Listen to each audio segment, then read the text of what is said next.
หาทุกร่วมทำบุญตักบาตรวันแม่กราบแม่ขอพรแม่13 สิงหาคมมีเทศมีทองรับฟังพระธรรมเทศนาจากครูบาอาจารย์9 รูปและครูบาอาจารย์จากทั่วฟ้าเมืองไทยเทศนาเรื่องพระคุณแม่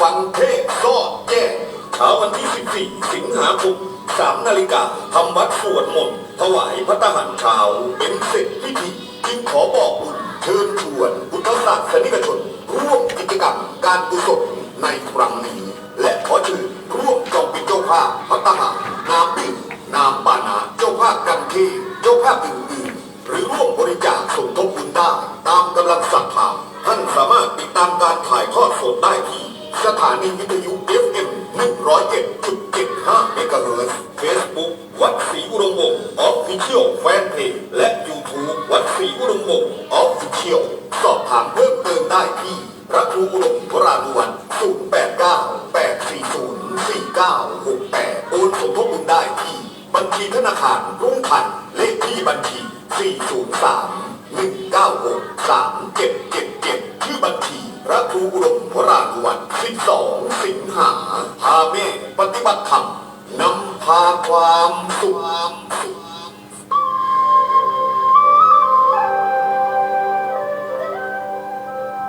ขณะนี้คุณกำลังให้เกียรติติดตามรับฟังสถานีวิทยุกระจายเสียงสาธารณะเพื่อการเผยแพร่พระพุทธศาสนาและวัฒนธรรมจังหวัดเลย FM 101.75 เมกะเฮิรตซ์ทำการออกอากาศจากศูนย์เผยแพร่พุทธธรรมนำชีวิตวัดศรีอุดมวงศ์บ้านน้อยนาตำบลศรีสงครามอำเภอวังสะพุงจังหวัดเลย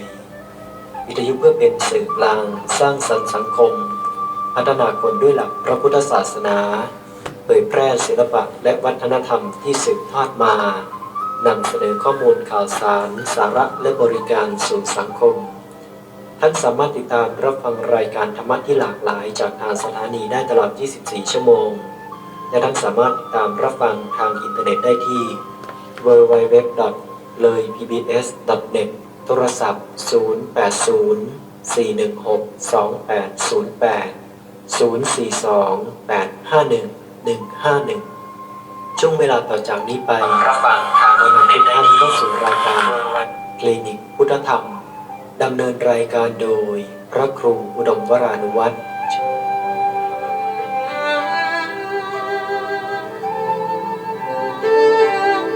โรคทางกายใช้ยารักษาให้เจ็บป่วยไข้มีโรคภัยใช้ยาแก้แต่ป่วยใจใช้อะไรช่วยดูแลหาทางแก้ลองเข้ามาคลินิกพุทธธรรมจะแจกจ่ายธรรมะให้ถูกโรคจะทุกโศกเศร้าส้อยและหงอยเหงาหมดปัญหาเมื่อหมุนมาหาคลื่นเราเชิญท่านเข้าสู่คลินิกพุทธธรรม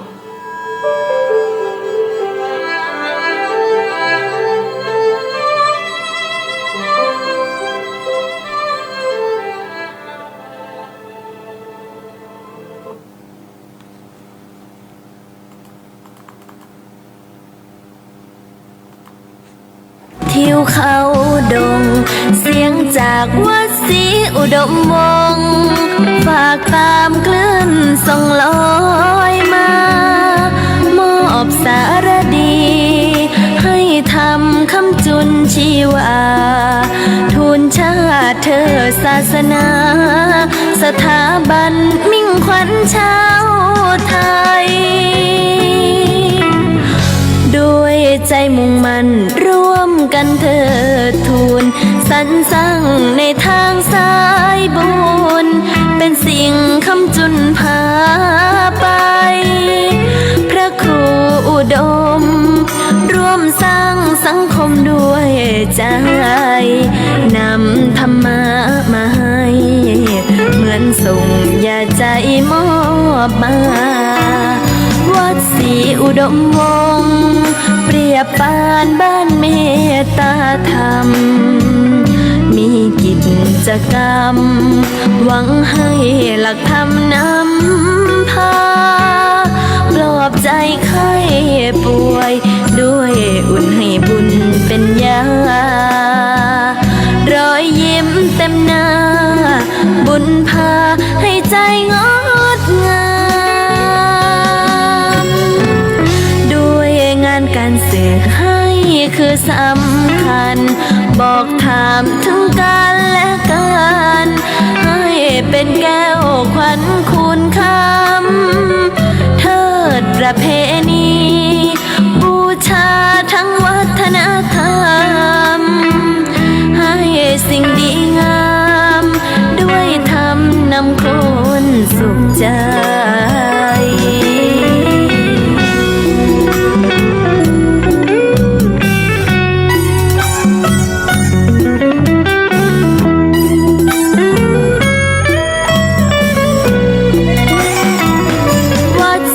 อุดมวงศ์เปรียบปานบ้านเมตตาธรรมมีกิจกรรมหวังให้หลักธรรมนำพาปลอบใจไข้ป่วยด้วยอุ่นให้บุญเป็นยารอยยิ้มเต็มหน้าบุญพาให้ใจงดงามงานการสื่อให้คือสำคัญบอกถามถึงกันและกันให้เป็นแก้วขวัญคูณคำเทิดประเพณีบูชาทั้งวัฒนธรรมให้สิ่งดีงามด้วยธรรมนำคนสุขใจ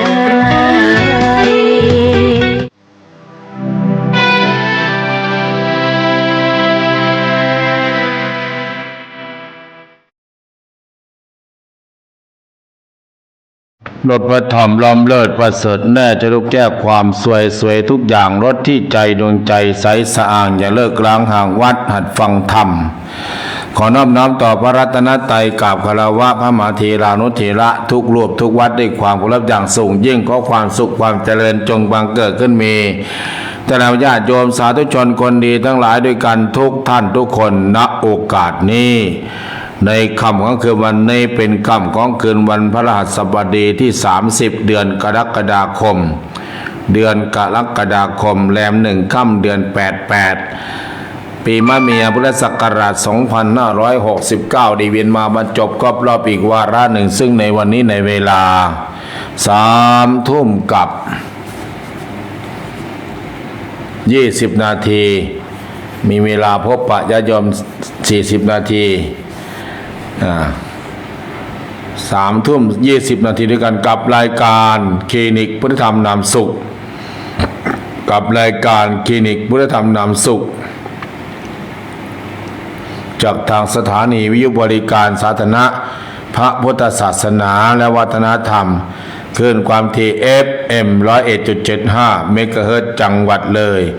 ลิงก์สัญญาณผ่านอินเทอร์เน็ตเว็บไซต์ไปทางเสียงธรรมจากถ้ำผาหม้อ FM 96.50 เมกะเฮิรตซ์วัดป่าจริยธรรมถ้ำผาหม้อตำบลนาดอกคำอำเภอนาด้วงจังหวัดเลยอดีตบริหารจัดการโดยพระครูเจริญสารธรรมอยู่นี้ก็เปลี่ยนแปลงใหม่ก็บริหารจัดการไปได้เรื่อย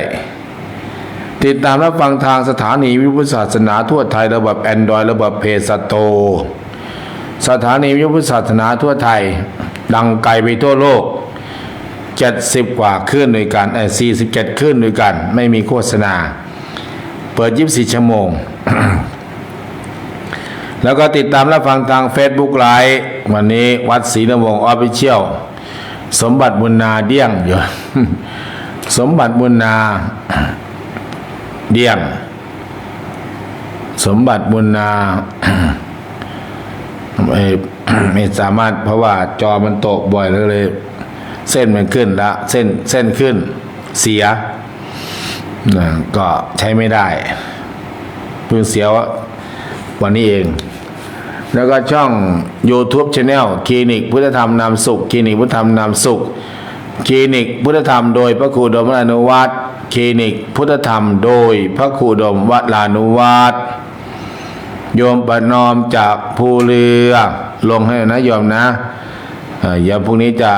วันที่หนึ่งประกาศคอยฟังนะวันที่หนึ่งได้ว่ารถท่านจะอยู่คันที่เท่าไหร่ติดบัตรติดเบอร์ติดบัตรติดเบอร์เรียบร้อย ออกอากาศจากอาคารมูลที่พุทธธรรมนำออกอากาศจากมูลที่พุทธธรรมนำชีวิตวัดศรีนวงศ์บ้านน้อยนาตำบลศรีสงครามอำเภอวังสะพุงจังหวัดเลยหมายเลขโทรศัพท์มีเบอร์เดียว093 085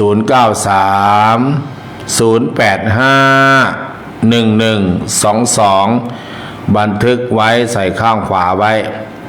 บันทึกไว้เอาไว้ข้างฝา093 085 1122 ID ไลน์ก็093 085 1122โดยธรรมาภาพพระครูอุดมวรานุวัฒน์โดยธรรมาภาพพระอาจารย์สมบัติสัมมาเศรษโธอาจารย์สมบัติสัมมาเศรษโธหรือว่าวงเล็บพระครูอุดมวรานุวัฒน์ได้ทำหน้าที่ฮัลโหลโปรข่าวประจำวันฮัลโหลโปรข่าวประจำวันข่าวสารงานโครงการเที่ยววัดทำบุญเฉลิมพระเกียรติโครงการเที่ยววัดทำบุญเฉลิมพระเกียรติวันที่2 สิงหาวันที่2 สิงหาใครจะร่วมเดินทาง2 สิงหาแล้วก็ตอนนี้รถน่าจะได้48 คัน49 คันได้38 39โอ้โหฝนตกแรงใหญ่ฝนที่บ้านโยมตกหรือเปล่าแต่วังสะพุงฝนตกญาติโยมฝนใครตกกด1ฝนตกบ้านใครกด1ฝนที่ตกก็วันนี้ ญาติโยมก็จับจองหลอดไฟน่าจะเหลืออีกชุดหนึ่งแม่สิงโตก็จองหลอดไฟ1 ชุดแม่ชีบุญเรืองทองเมกุลหลอดไฟ1 ชุดตาเวทเทียน1 ชุดแม่น้องหยกหลอดไฟ1 ชุดใจอะไรนะละไมอะไรศีรษะโยมละไมศีรษะผาน้อยแม่น้องหยก1 ชุดนภาพัฒน์มูลกองศรี1 ชุดหลอดไฟแม่บุญศรีทวิลาสังฆทาน1 ชุดแม่ใบศรีทั้งสาหลอดสังฆทาน1 ชุดแม่ปลาอะไรนะเนี่ยบัญชาเลยหลอดไฟ1 ชุดแล้วก็แม่ปลานอมปลาชมหลอดไฟ1 ชุดแม่ปานีสังแก้วหลอดไฟสังฆทาน1 ชุดไม่ใช่1 ชุดแม่น้องเอิญหลอดไฟสังฆทาน1 ชุดแม่หนูฟักนาหลอดไฟ1 ชุดแม่ละม่อมหลอดไฟ1 ชุดแม่ละไม้สีจันทวงศ์หลอดไฟ1 ชุดแม่น้องก้อยก้านภูน้องก้อยก้านภูหลอดไฟ1 ชุดหลอดไฟก็น่าจะเหลืออยู่ชุดเดียว2 ชุดนี่แหละสังฆทานเหลืออยู่6เทียนเหลืออยู่2ไม่ใช่เหลือ8ญาติโยมญาติธรรมก็จับจองมาเนอะโยมว่าจะเขียนลงเป็นคู่จะได้ลงรถคันไหนตอนนี้ก็หลอดไฟยังเหลืออีกชุดหนึ่งญาติโยมญาติธรรม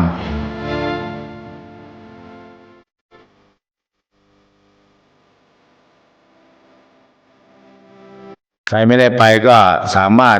จองแล้วก็ฝากชุดละ500 บาทจองแล้วก็ฝากคนถวายแทนก็ได้เทียนแม่ก็ฟังกันเด้อแม่เลย แม่ต่อตูน9 คันนี่จองรถละคันรถละชุดก็พอแล้ว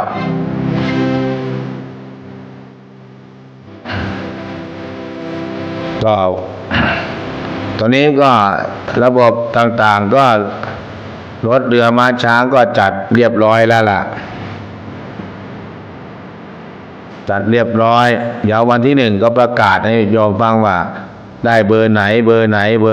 ไป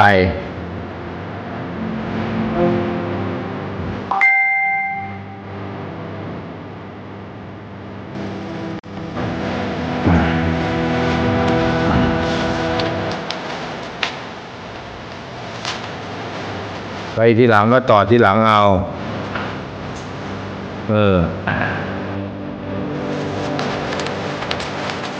มีเบอร์ เบอร์ 1เบอร์ 2นี่ขึ้นวัดนะรถเบอร์ 1เบอร์ 2ขึ้นวัดเบอร์ 3แม่ปี๊บเบอร์ 4เบอร์ 5เบอร์ 6เบอร์ 7บ้านนาวัวนี่6 7 8 9หลายคันอยู่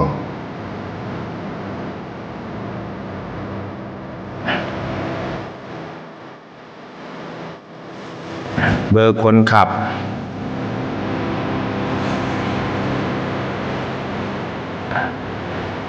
อนุโมทนาสาธุการยังไม่อ่านหรอกพยาจองหาเจ้าภาพเทียนก่อนนะเทียนเหลือ8 ชุดญาติโยมถวายเทียนวัดต่างๆตอนนี้มีคนจอง2 ชุดแล้วก็สังฆทานเหลืออีก6 ชุดใครจะเป็นเจ้าภาพชุดละ500 บาทก็กลิ้งกลางเข้ามาแจ้งแล้วจะลงไว้แล้วก็มารับเอาที่ลานธรรมแล้วก็เรียกชื่อไปถวาย0930851122อัปเดตมาโทรมาแจ้งผลฟังว่าฝนตกไหมฝนตกดีจังจากสุพรรณบุรีขึ้นวัดภูจวงวัดธรรมขึ้นธรรมจักรวัดภูจวงลิงสัญญาณหรือยังแม่โยมพ่อโยมแม่โยมนะโยมอาพี่น้องทั้งหลายฟังกันหรือยังอุทัยธานีสุพรรณบุรีกาญจนบุรีสิงห์บุรีลพบุรีปทุมธานีแถวบางเลนวัดไผ่โลงัวแถวญาติโยมญาติธรรมก็อัปเดตเข้ามาช่วงนี้อาตมากำลังจัดรถจัดเรือโครงการเที่ยววัดทำบุญเฉลิมพระเกียรติไปทอดเทียน10 วัดโครงการเที่ยววัดทำบุญเฉลิมพระเกียรติทอดเทียน10 วัดญาติโยม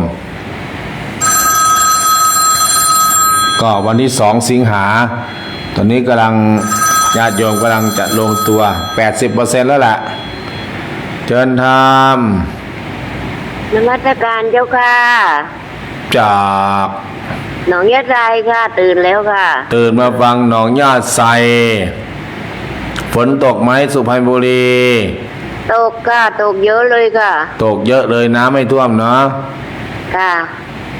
ตกเย็นสบายดีเจริญพรนะจากหนองยะไซจากสุพรรณบุรีฟังดีฟังได้ฟังแล้วก็อย่าลืมสัพพะทานังธรรมะทานังชินาติ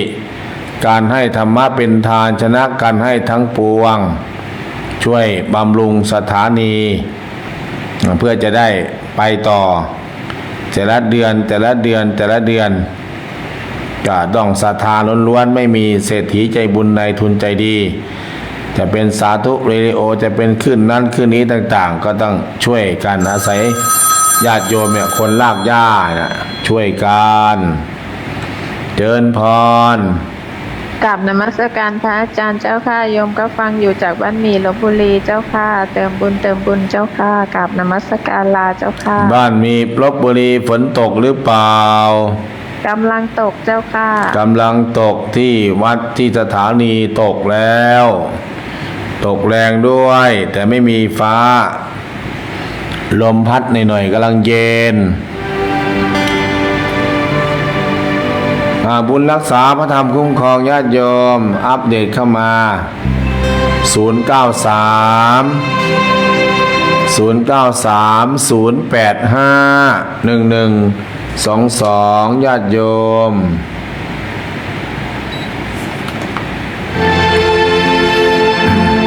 จากทางไกลก็อย่าลืมไหว้พระเข้าพรรษาอายฐานแล้วข้าพเจ้าจะไหว้พระสวดมนต์ทุกวันข้าพเจ้าจะใส่บาตรทุกวันข้าพเจ้าจะท่องมนต์ทุกวันวันละ9 จบ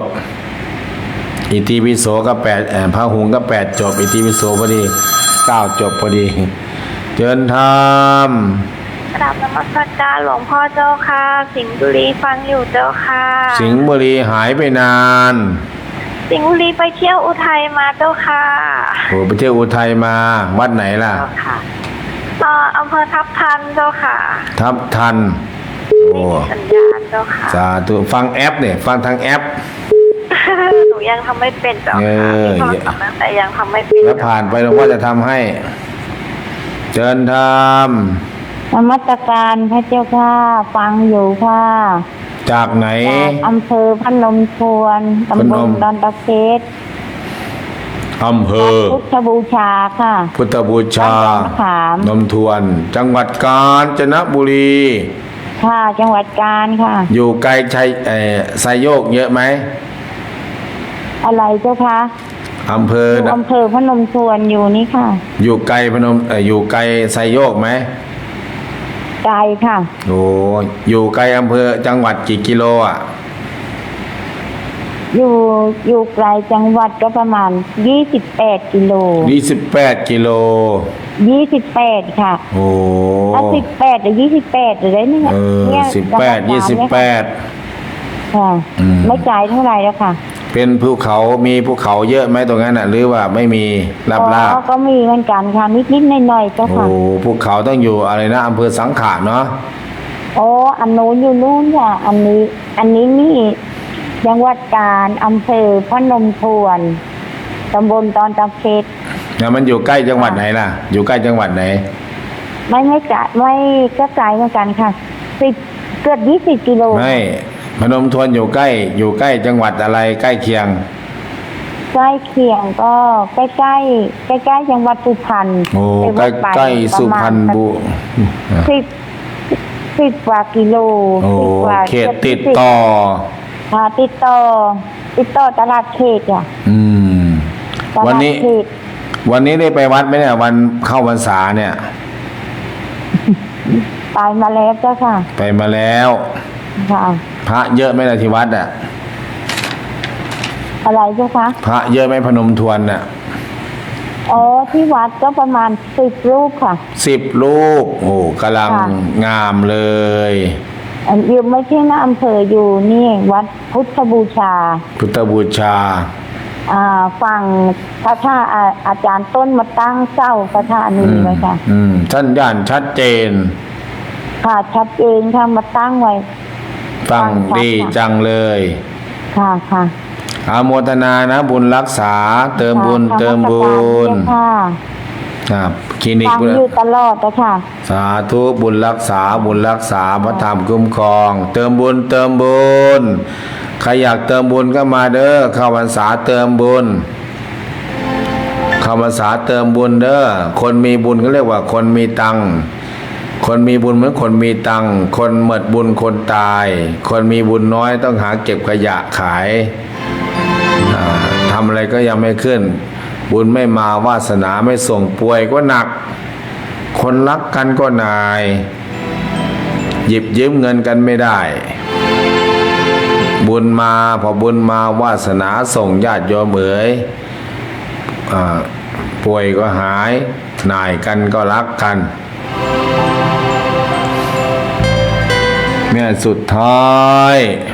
อาจารย์คุณเจ้าเจ้าค่ะฟังอยู่เจ้าค่ะ อันนี้รถของสุดท้ายเพิ่มคนนึงค่ะ เพิ่มคนหนึ่ง เป็น11เจ้าค่ะ นั่งได้ปะนั่งได้เราไปกันเองเนาะ จ้าค่ะ ได้เบอร์หรือยังได้เบอร์หรือยังอ่ะ ยังบ่ได้เบอร์เจ้าค่ะ เขาเขียนเบอร์ไว้ให้เราดูกัน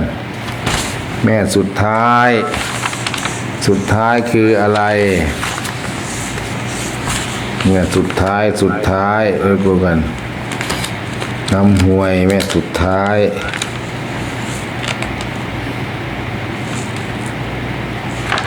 ดูแม่สุดท้ายอยู่ตรงไหนนะแม่สุดท้ายเนี่ยพอที่วัดแม่สุดท้าย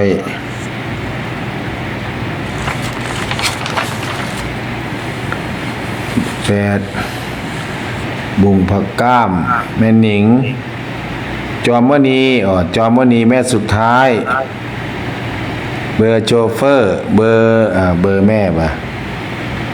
99นะแม่ที่แม่นป่ะเบอร์โชเฟอร์เด้อเบอร์โชเฟอร์เนี่ยโทรถามได้แหละไม่แต่เบอร์สุดท้าย090เด้อ090 339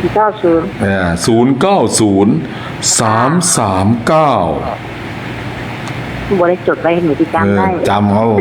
ำเรียกว่าจดเลย090 339 9803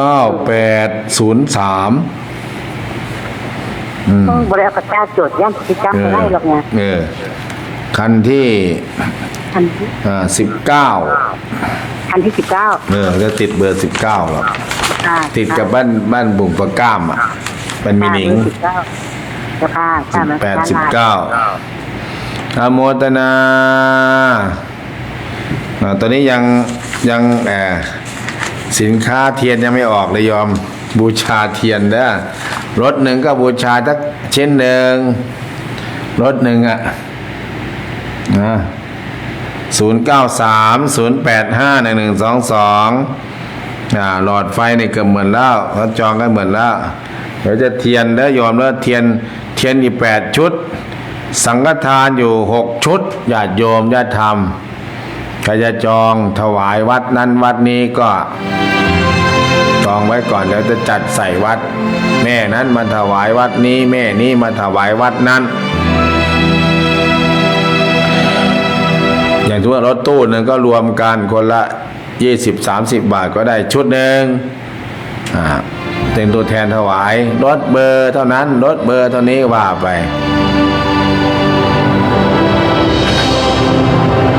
0930851122อัปเดตบุญเข้ามา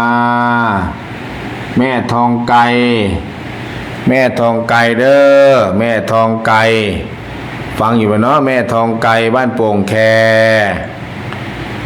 วัดศิลาอาจเนี่ยจะไปทอดเทียนเด้อบอกเพื่อคนนี่ประมาณ460 คนรถตู้ประมาณ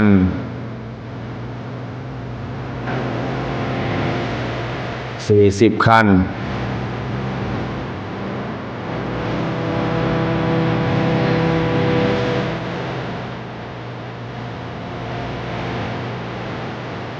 0930851122อัปเดตบุญแม่หมอแอมแม่ต่างๆแม่ฟ้าสาอุดขายเลขเสร็จหรือยังหมดหรือยังวันที่30วันที่31ก็กลับบ้านเด้อหมดขายหมดแม่บัวทองเพลงธรรมด้วย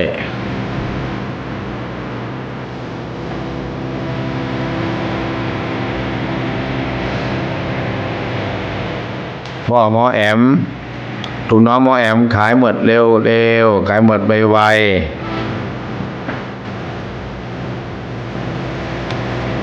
อันนี้ญาติโยมเงียบนะฝนตกผู้เฒ่าพ่อสถานีไปไหนเหมือนเนาะความฟ้าก็ฝนมายายจำศีลก็ออกกลับวัดมาแล้วนะอาทิตย์หน้าแล้วญาติโยมวันที่2 สิงหาโครงการที่วัดธรรมบุญเฉลิมพระเกียรติหลอดไฟ1 2 3 สี่ห้าหกเจ็ดแปด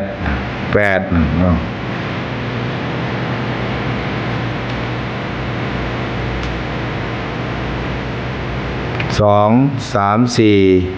ห้าหกเจ็ดแปดเก้าเก้าชุดแล้วออกไปชุดที่10ยังเหลืออยู่อีกชุดหนึ่งหลอดไฟเทียนเหลืออยู่8ชุดญาติโยมใครจะจองรถคันไหนจะจองแล้วก็สังฆทานเหลือ4ชุดเป็นกระติกน้ำร้อนอย่างใหญ่สามารถถวายแล้วก็ใช้ส่วนกลางชงกาแฟได้ครั้งละ10 กว่า 20 คนนะ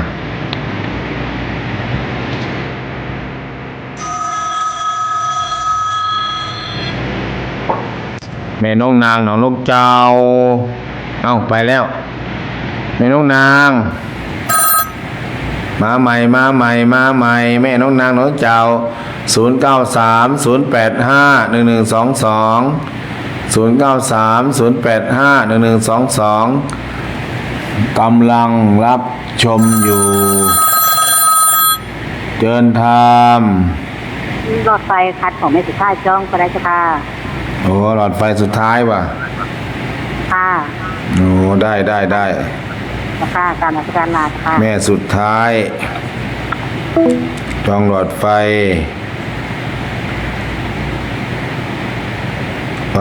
หมดแล้วหรือยังแม่สุดท้ายแม่สุดท้ายโอ้ฝนตกแรงน่าดูเลยยายแต่อาบน้ำฝนนี่จังเลยหลอดไฟ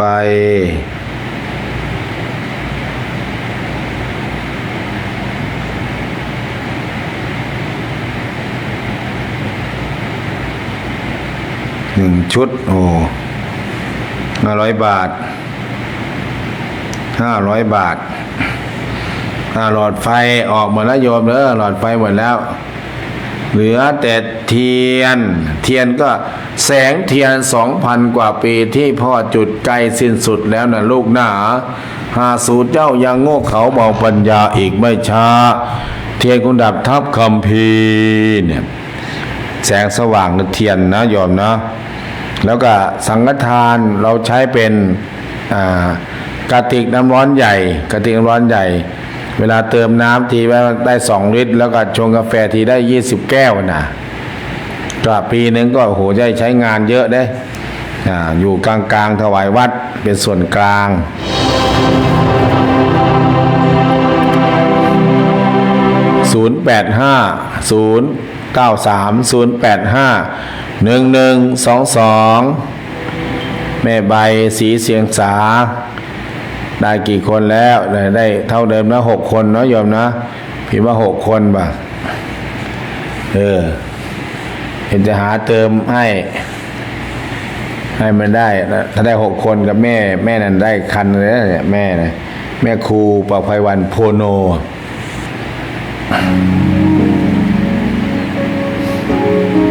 เข้ามา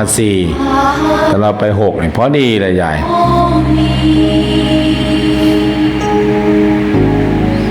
อัปเดตเข้ามาได้โยมเด้ออย่าลืมไหว้พระสวดมนต์วันนี้เข้าพรรษาอธิษฐานจิตเด้อ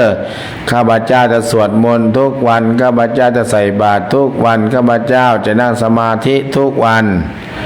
ข้าพเจ้าจะโทรทุกวันโทรหาพระอาจารย์อุดมวัฒนุอาจารย์สมบัติโทรหาอาจารย์สมบัติเด้อญาติโยมจะได้สมบัติก็ต้องมาโทรหาสมบัติหาให้เจอ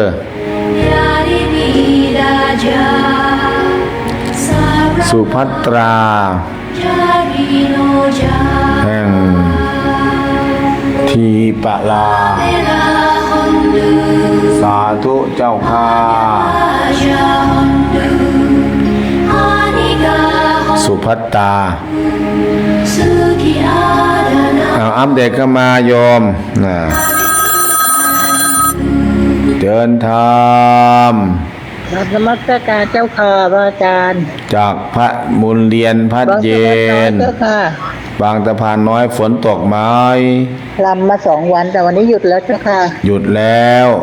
เจ้าค่ะอากาศเย็นเจ้าค่ะ เย็นสบาย เจ้าค่ะโมทนาสาธุกับทุกท่านด้วยเจ้าค่ะ สวดมนต์ไหว้พระก่อนนอน เจ้าค่ะสร้างสวดธรรมะเย็นมาเย็นแล้วเจ้าค่ะ สาธุบุญรักษา ขอบธรรมสการเจ้าค่ะ เจริญพรจากแม่เรียนพัดเย็น บางสะพานน้อย จังหวัดประจวบคีรีขันธ์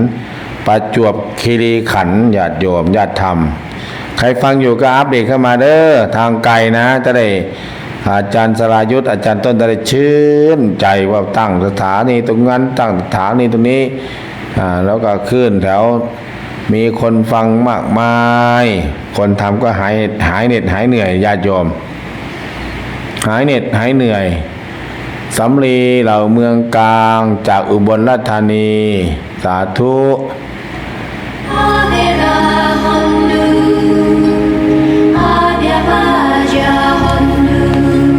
ช่อง YouTube Channel ก็มีผู้ติดตามมีผู้เข้ามาฟังอยู่22ท่าน26ท่านเนาะกดไลค์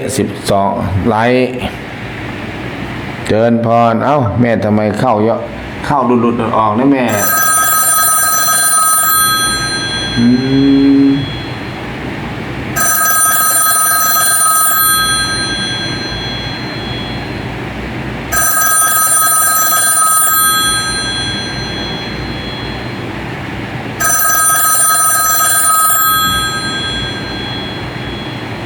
เจริญพ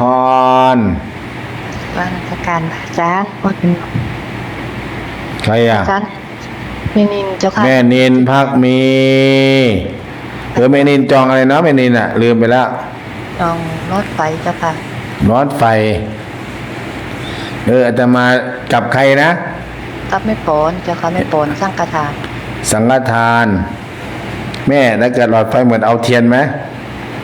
เอาเจ้าค่ะเอาอย่างกระได อันไหนก็ได้เนาะโอ้คนใจบุญคนใจดี คนใจบุญคนใจดี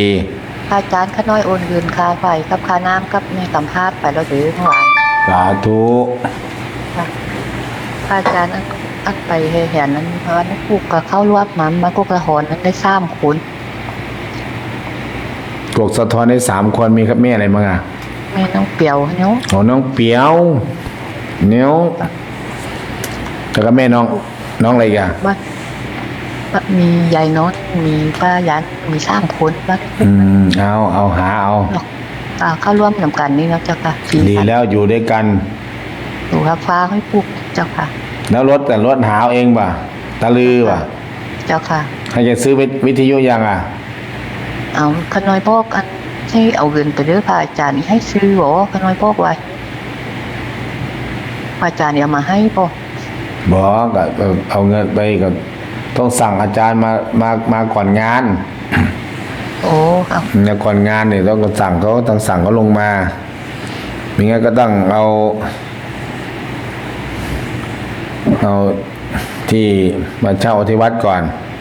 ค่ะเจ้าค่ะคนเว้ากัน เพราะว่ามันจะได้ไปตามกันไม่แซงกันไม่เหลื่อมกันนะ เจ้าค่ะ ฟังหัวหน้า เหมือนงูกินหางไปเรื่อยม่วนเนาะ ครับ อย่าลืมบอกหมู่คณะห่อข้าวไปกินพร้อมเด้อ เจ้าค่ะแม่เอาเทียนเนาะแม่บอลแม่นินแม่นินอันนี้นี่นอนนิน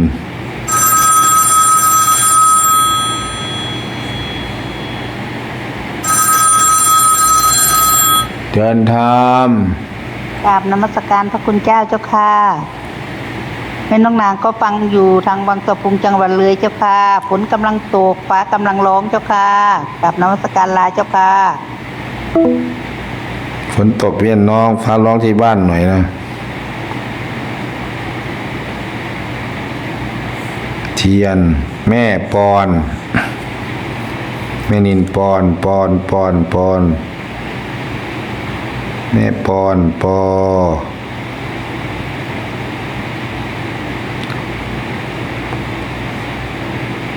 ปอนนาหนองบงแม่ปอนนา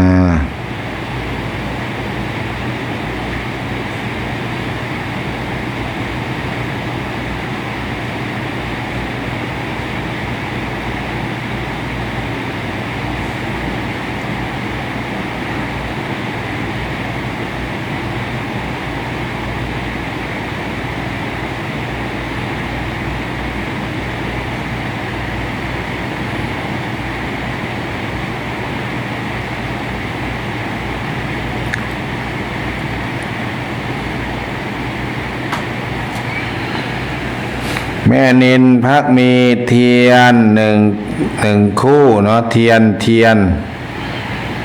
นแม่ปอนสังฆทานเทียนเหลืออยู่จาก8เป็น7เหลือ7ชุด7ชุดสังฆทานเหลือ1 2 3 4 5สังฆทานเหลือ5ชุดญาติโยมสังฆทานซึ่งเป็นกระติกน้ำสำนีและใหญ่ๆนะอนุโมทนาก็ถือว่างานทอดเทียน 80% แล้วรถต่างๆก็เตรียมเพิ่นจดไว้เนี่ยรถเนี่ยอาจจะเปลี่ยนแปลงนิดหน่อย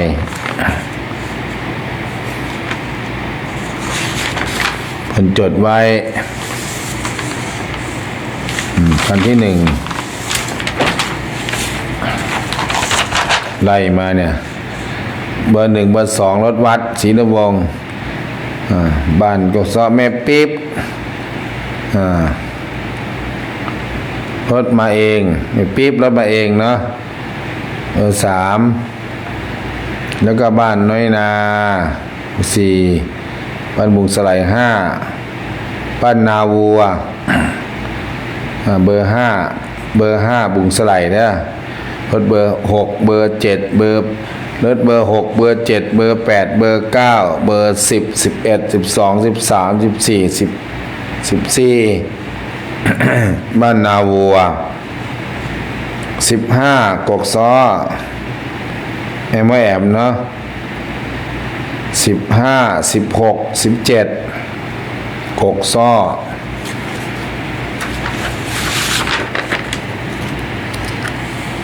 18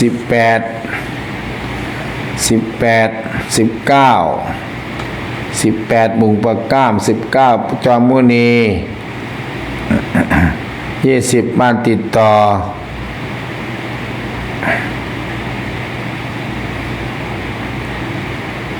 กับฝั่งนามั้งบ้านน้ำหัว22 23นั่นแหละห้วยทรายคำแม่ห้วยทรายคำ23 24พรประเสริฐให้ฝักฟ้า25โป่งสีทน26วันปากเป้ารถมาเอง27บ้านนาหนองบงแม่นิน27 28 29 30 27 28 29 30รถเบอร์ฟังนาเอาแม่เองฟังนา แม่หนูฟังนา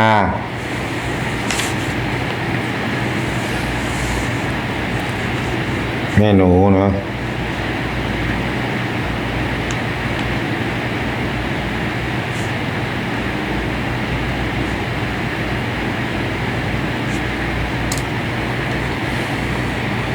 31แม่หนูฟังนา32กำเนิดเพชร32 33 34กำเนิดเพชร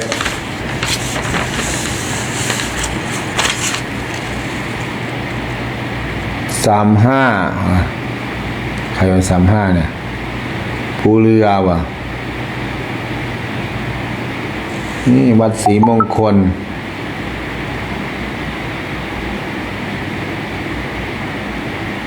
แม่ครัวพาแม่บัวพาจากปักชม38แม่บุญศรีทวีลาอันที่39ยังไม่ได้ลงนะอนุโมทนาสาธุการให้กับญาติโยมที่ติดตามรับฟังกันทุกท่านทุกคน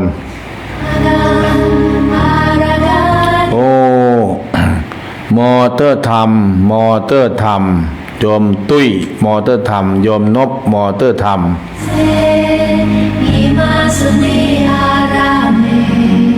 เป็นอุบาสกอุบาสิกาคู่แรกไหว้พระสวดมนต์นั่งสมาธิแผ่เมตตาขอให้กิจการงานต่างๆเจริญเรียกว่าศีลธรรมสีเลนะสุขติยันติเนี่ยคนมีศีลมีธรรมทรัพย์สมบัติโภคทรัพย์ย่อมเกิดขึ้นย่อมมีย่อมเป็นคนที่ไม่มีศีลไม่ธรรมโอ้เนี่ยศีล5ไม่ครบเนี่ยทรัพย์สินเงินทองก็จะเหี่ยไปหมดไปสิ้นไปแล้วก็เข้าพรรษาเป็นโอกาสที่เราจะสร้างคุณงามความดีเกินธรรม กราบนมัสการพระครูเจ้าค่ะโยมกราบฟังอยู่เจ้าค่ะฝนกระตกแห้งฝนตกแห้งเจ้าค่ะ ตกกับตกแน่ทุกฝ่าแล้วเพิ่งจะหยุดห้องโยมก็เลยเปล่าวังสะพุงก็ตกดีเลยน้ำฝนอาบตกตั้งแต่ทุ่มหนึ่งจนป่านนี้ยังก็เศร้าอยู่เจ้าค่ะน้ำมาจากบนฟ้าเนาะฝนติดเราเจ้าค่ะให้มันตกซะตกเยอะๆวันที่2อย่าตกฟ้าแจ้งจางปางแม่นเจ้าค่ะพระคู่แม่หมายทุกท่มว่าถ้าเอาวัดแม่ขั้วใส่ว่าสั่นเต็มก็ดีไม่ต้องออกความเห็นหรอกเอาพระคู่มาบอกโยมมาจังสั่นไม่ต้องไปออกความเห็นได้ไหมแกนั่งก็พอแล้วล่ะเจ้าค่ะอย่าไปเชื่อแกขอนมัสการลาเจ้าค่ะเจริญพรเจริญพรเจริญพรเจริญธรรมเจริญพร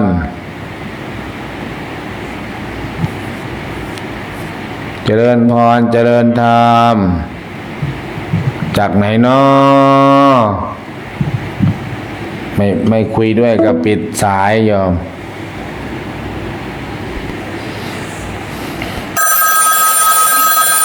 เจริญธรรมกราบนมัสการค่ะพ่อพระครูโอ้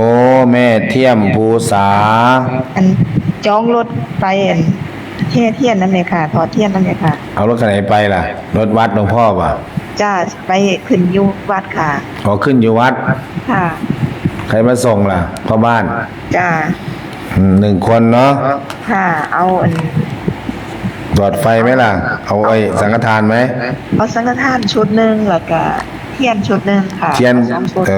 หลอดสังฆทานชุดหนึ่งเทียนชุดหนึ่งค่ะสาธุ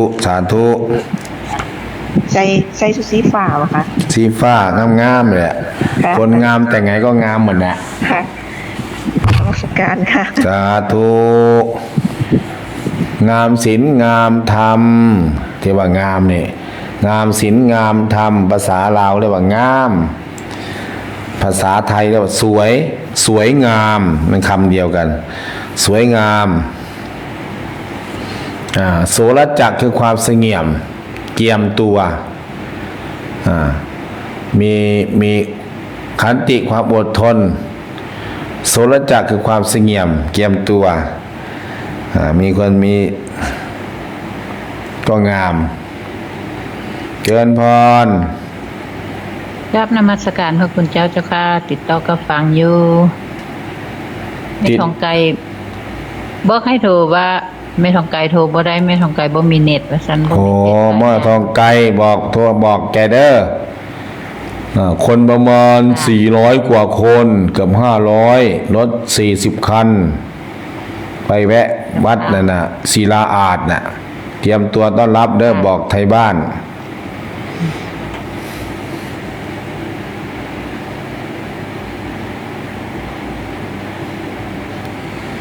แม่เทียมภูษาเป็นจองอันนี้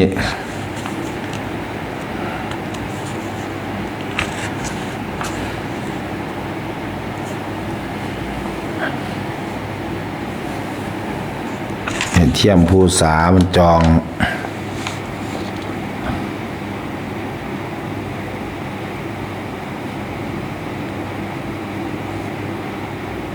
ก็อีเทีย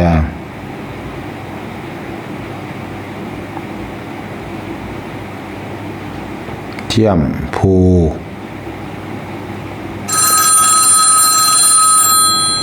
ษาเจิญธรรม กราบนมัสการเจ้าค่ะจากเมตตาตุนนาวัวเจ้าค่ะขอจองเทียน1 ชุดเจ้าค่ะพระอาจารย์ได้เลยแม่ได้เลยเจ้าค่ะที่ดินเอาเทียน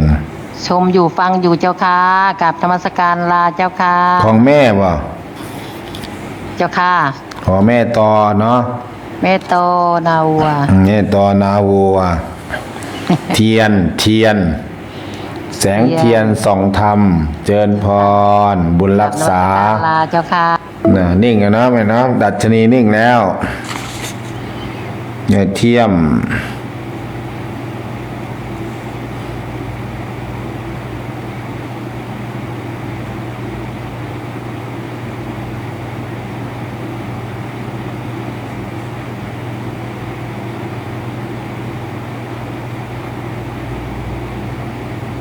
สาสังฆทานนานี้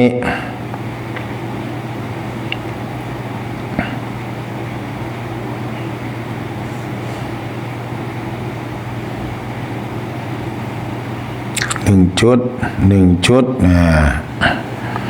เมตตาตุน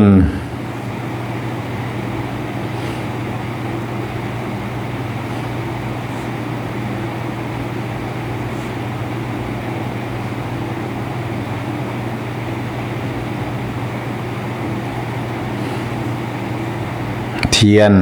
เทียน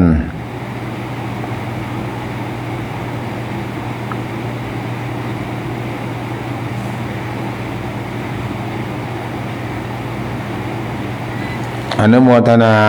เทียนเทียนเหลือกี่ชุดล่ะ1 2 3 4 5ชุดเหลือ5 ชุดโยมเทียนเหลือ5 ชุดสังฆทานน่าจะเหลือ4 ชุดละเหลือ4 ชุดอนุโมทนาสาธุการกำลังโยมตุ้ยกำลังจัดไปเที่ยววัดทำบุญเฉลิมพระเกียรติจัดทุกปีละ3 ครั้งเดือนละครั้งเข้าพรรษา3 เดือนละครั้งสิงหากันยาตุลาเรียกว่า9 แรก9อย่างมั่นคง9อย่างมั่นใจการเป็นการเผยแผ่ธรรมะอีกรูปแบบหนึ่งไปแบบงดงามไปยอบทยิ้มไหว้ทักทายไปไหว้พระไปสวดมนต์อิติปิโสถ้ามีเวลาเยอะกับพระหุงแล้วก็กล่าวคำถวายทานพร้อมกันแล้วก็รับพรแล้วก็แผ่เมตตาพร้อมกันสัพเพสัตตาสัตว์ทั้งหลายหรือว่าไปแผ่เมตตาให้กับวัดนั้นๆไปด้วยบุญบารมีของแต่ละคนจุดนี้ก็ได้รถตัวกับ40 คันแล้วก็คนประมาณสัก400 กว่าคนเกือบ500 คนขบวนรถตู้ก็ถวายเทียนแผ่เมตตาปีนี้ก็ถือว่าขยับขึ้นมาอีกนิดนึงปีแล้วออกสตาร์ทรถตู้แค่ประมาณ20 กว่าคันเคย108ทีนึง108 คัน80 กว่าคัน แล้วก็ลดมาโควิดลดมาเหลือแค่12 คัน16 คันเรื่อยๆแล้วเพิ่ง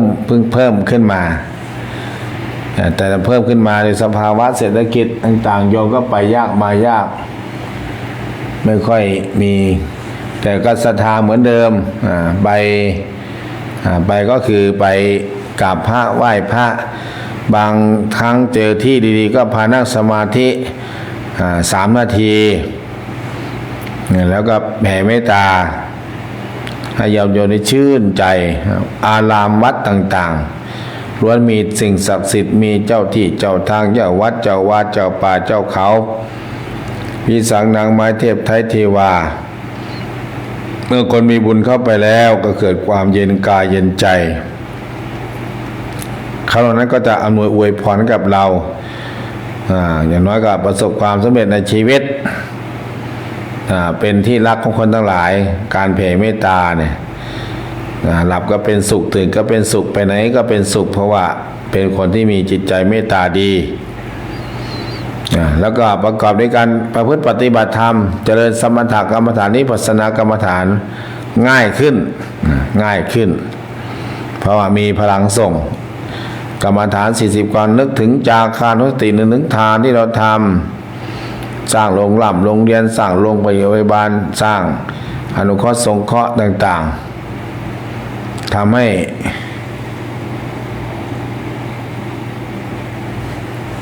้เรามีพลังแล้วก็ประพฤติปฏิบัติสิ่งใดก็ง่ายขึ้นคนที่มีบุญมีบารมีมีวาสนาก็ต้องอาศัยความเพียรฉันทะวิริยะกิตตะวิมังสาเนี่ยฉันทานิปัตเตยยังอนุโมทนาเนาะอาตมาก็ให้ญาติโยมได้เมื่อจองเทียนเสร็จแล้วจัดระบบรถเรียบร้อยก็ถือว่า 80% ละวันที่31ก็อาจจะกระชับกันมาเหลือ 90% วันที่1ก็น่าจะ 100% ในการเดินทางแล้วก็ตรวจสัญญาณให้กับทุกพื้นที่ที่ไปแจ้งไว้รถประมาณ22 คันแล้วก็คนประมาณ280 คนนะอันนี้เพิ่มคนมา400 กว่ากับ500รถ40 คันนะรถนำขบวนนู่นนี่นั่นต่างๆก็ถือว่าเป็นบุญเปิดทางขอให้เส้นทางเดินทางเทวดาเปิดทางไม่มีฝนตกแล้วก็ได้ทำบุญอย่างอิ่มใจสะสมใจเอาเวลาเงียบแล้วญาติโยมน่าจะหมดแล้วนะไม่มีใครโทรละสุพรรณบุรีก็ไม่โทรแล้วอาตมาพรุ่งนี้จะไปเจาะเลือดโยมจะไปพบแพทย์พบหมอไปเจาะเลือดเบาหวานแล้วก็รับยาเบาหวานต้องใช้เงินไม่ต่ำกว่า 4,900 บาทอาตมาก็ต้องไม่มีหรอกแต่มีญาติโยมก็นั้นให้ถวายมา200บ้าง300บ้าง400บ้าง500บ้างก็มีเพื่อจะปัวไว้เรียกว่ารักษาอาจารย์ไว้ไม่ให้มรณภาพถ้ามรณภาพจะไม่มีใครพาทำเบาหวานถ้าเกิดมันเต็มที่เนี่ยขึ้นมา300 400เนี่ยอย่างนี้เบาหวานประมาณก็230 กว่าถ้าขึ้นมา500นี่น็อกได้เลยน็อกแล้วก็เอาไม่คืนนะโยมเหมือนกับลูกศิษย์ลูกหาหลายๆคนเนี่ยอายุแค่40 กว่า45 44 50นี่ไปหมดละเป็นเบาหวานเนี่ยเบาหวานมันขึ้นสูงจัดน็อกไปเลยไม่ปั๊มหัวใจยังไม่ขึ้น อาตมานี่ถ้าเกิดน็อกไปเลยกับปั๊มไม่ขึ้นเหมือนกันกับไปเลยแล้วแต่ถ้าเกิดกินยาต้องปัวรักษาภาษาอีสานว่าปัวต้องรักษาธาตุขันธ์เอาไว้เพื่อจะบำเพ็ญสมณธรรมบำเพ็ญต่างๆต้องอาศัยปีกวิเวกประพฤติปฏิบัติ รสแล้วก็เรียกว่าลิ้มรสแห่งความสงบร่มเย็นอนุโมทนาและญาติโยมเด้อขอให้มีแต่ความสุขมีแต่ความเจริญรุ่งเรืองก้าวหน้าหายทุกข์หายโศกหายโรคหายภัยสมกรเสน่ห์จังไรจงหายไปมีแต่ความสดชื่นเบิกบานและแจ่มใสด้วยกันทุกท่านทุกคนเทินเจริญพรเจริญธรรมฟังเพลงวัดถ้ำผายา